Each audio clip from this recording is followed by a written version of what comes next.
Today we're going to look at two short clips that highlight some of the players, some of the many players, pushing this globe lie upon the people. First up, we've got the BBC and the United States Air Force. There it is, at 70,000 feet. It's interesting to think that at this altitude, 95% of the Earth's atmosphere by mass is below us. That's a skin on the top, it's a mist, nothing more than that.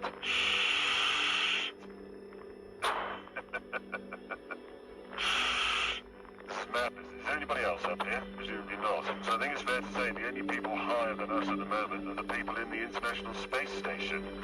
That's correct. I think that means Major Kabikas and student spaceman May are the second highest people in the world. Yes! Oh man, I've got that curvature of the horizon thing. Look at that. That's perfect. Yeah.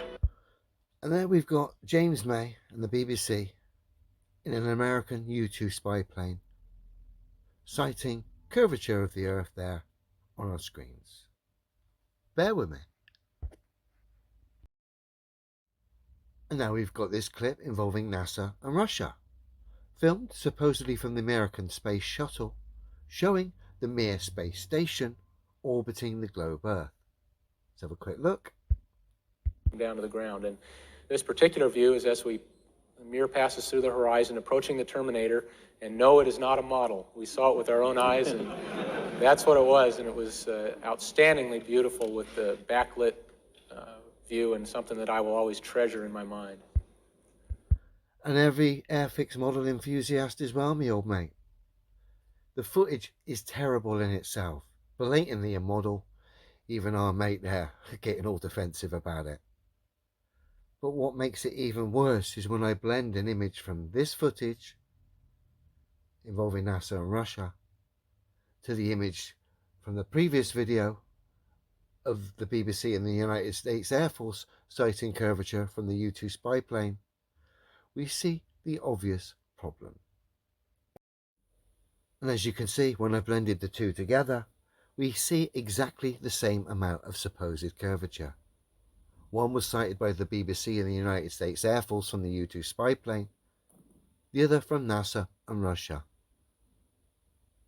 proving that any curvature, just like every scientific demonstration proves to us, any curvature we see is optical and not physical. And what makes this even worse is this obvious model, the Mir space station here, has been layered in to the high altitude, blatantly high altitude footage filmed with a curved lens to give it that impression of the globe Earth.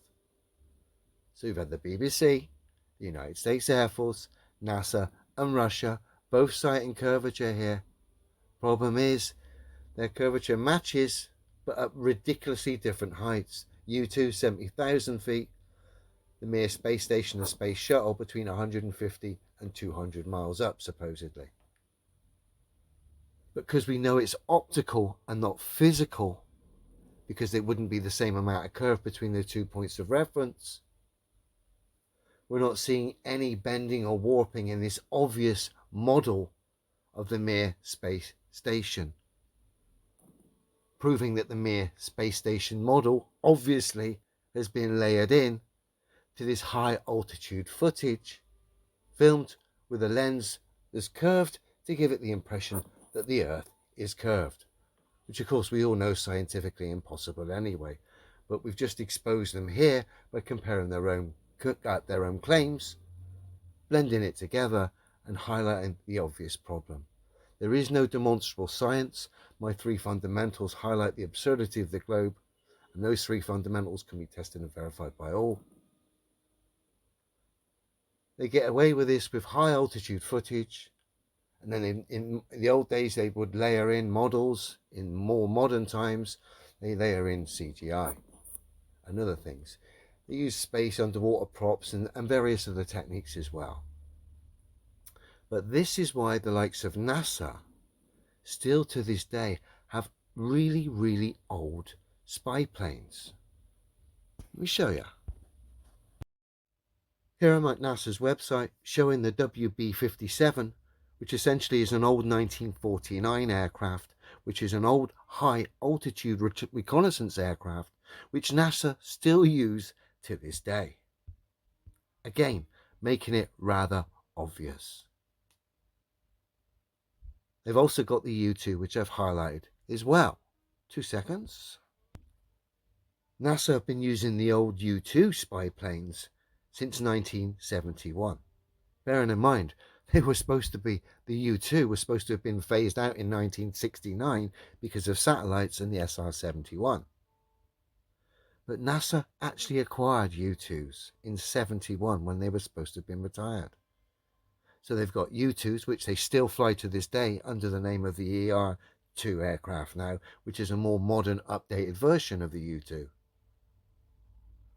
So they've got U-2 planes, which are a 1950s original design, and the WB-57, which is a 1940s original design.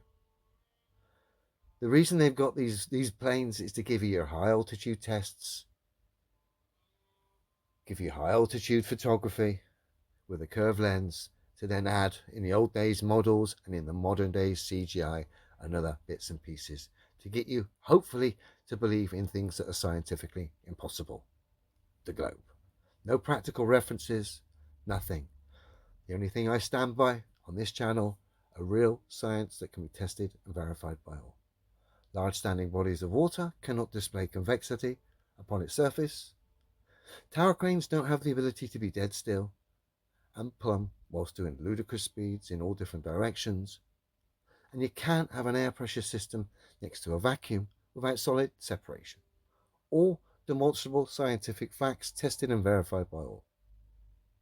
And then when we look at the claims of and the citations of curvature, and we just compare them and use a bit of common sense, the whole lie falls apart anyway.